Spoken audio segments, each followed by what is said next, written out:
And I turn now to our distinguished ranking member, Senator Grassley. Republicans know that Social Security and Medicare are part of the social fabric of America, and we're committed to maintaining it as that part of social fabric. And we also know that it needs to be dealt with sooner than later, because the sooner it's dealt with, the easier it's going to be handled than if we wait too long, as Reagan and Tip O'Neill did in 1983 when it was about busted.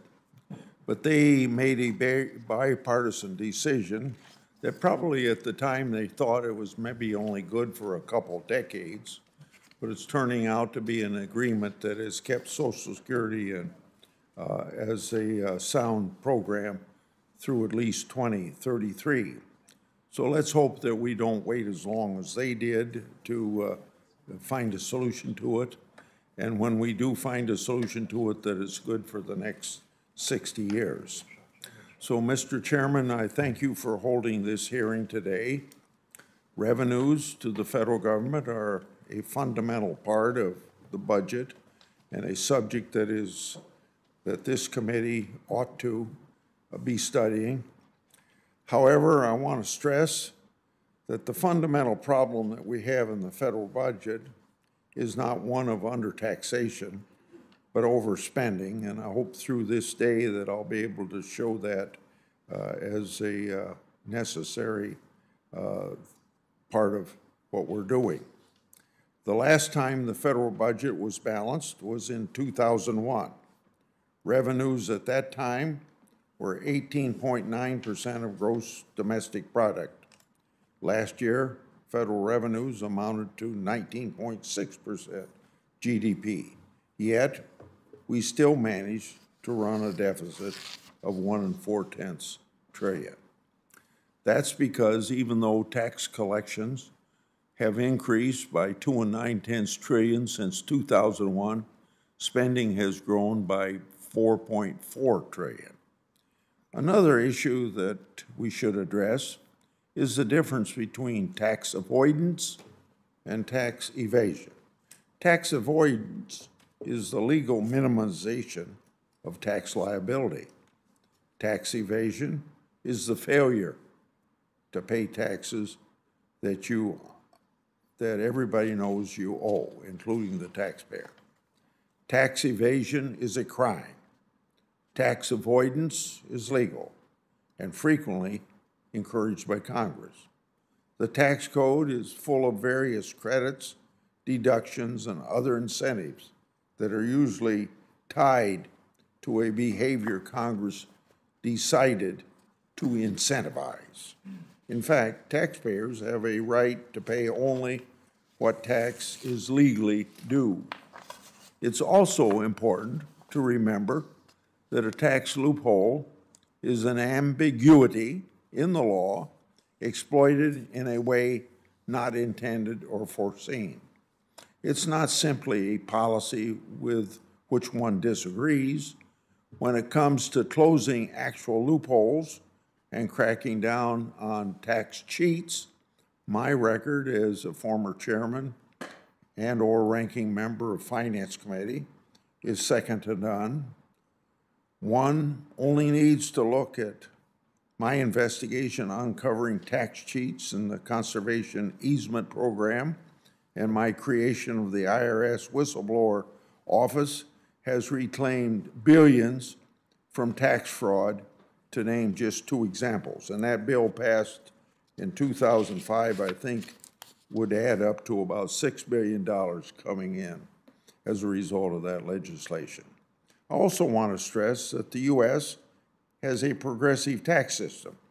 Nothing I think members on the other side of the aisle is willing to look at. But we have an analysis published by the Biden Treasury Department that, quote unquote, has these words in between the quotes: total federal taxes are progressive.